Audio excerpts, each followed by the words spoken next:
All right, these are my eggs. These are Listada de Gandia. These are a Spain eggplant. Very colorful, very, very tasty. This has been our favorite so far. I've got a number of eggs on here that are picking size. 1, 2, 3. There's one developing there. 4 here. And for an eggplant that size, that's pretty good. And I've got 1, 2, 3 more going over here. There's another one down there. That one's probably a little bit, nope, still good. Nice and pliable. Still making flowers. I am getting flea beetle. You could see that one here, watch it jump. I get close to it. Oh, it didn't jump.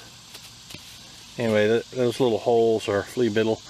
I've not been spraying the garden, believe it or not, on purpose. And that's because the melons are maturing, the butternuts are maturing. And I wanted to see how my squash managed insect pressure. And it's already doing well in the heat.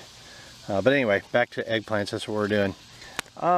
Barry wanted to know how to make these things bushy. Now when they get about this high, if you want to make this plant sturdy, like right now there's no weight on it and it's just, I mean there's no staking on it.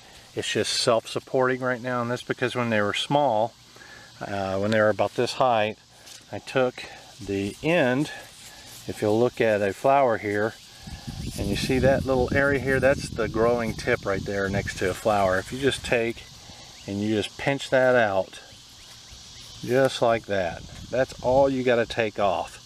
And when you do that, the apical, it's an apical grower. Everything below where you pinched out there will start growing. Here it'll start growing, here it'll start growing. It's already growing over here off a shoot. I could take and pinch that one off too.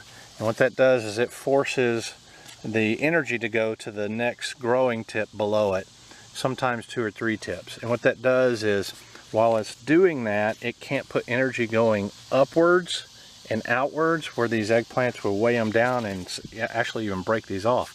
But what it does is it puts the energy back into the stems, and the branching at this point is really thick. It's more like a branch. It's what I call eggplant trees. Anyway, Barry, there you go. That's all you have to do that. You can pinch off these growing tips just that easy. I even pinched off one of the bigger leaves along with the smaller ones there. Don't hurt it at all. But what you want to definitely do is avoid like cutting way back here, especially if you do a lot of them. That'll put the plant in extreme shock, and it'll kill it off a lot of times. It's Brent. We'll see you later.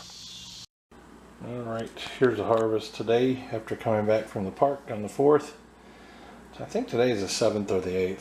Anyway, I'm still getting, well, these are oversized because we were gone, but these still cook up great at this size. You can see my hand, they're 7 to 8 inches here and pretty fat. Anyway, a lot of good meat in there. Not probably quite as good as when they're tiny, as is the case with most summer squash. Back here we've got some Listada de Gandia. This is off of 2 plants here. I gotta do some soups and some fried eggplants with those.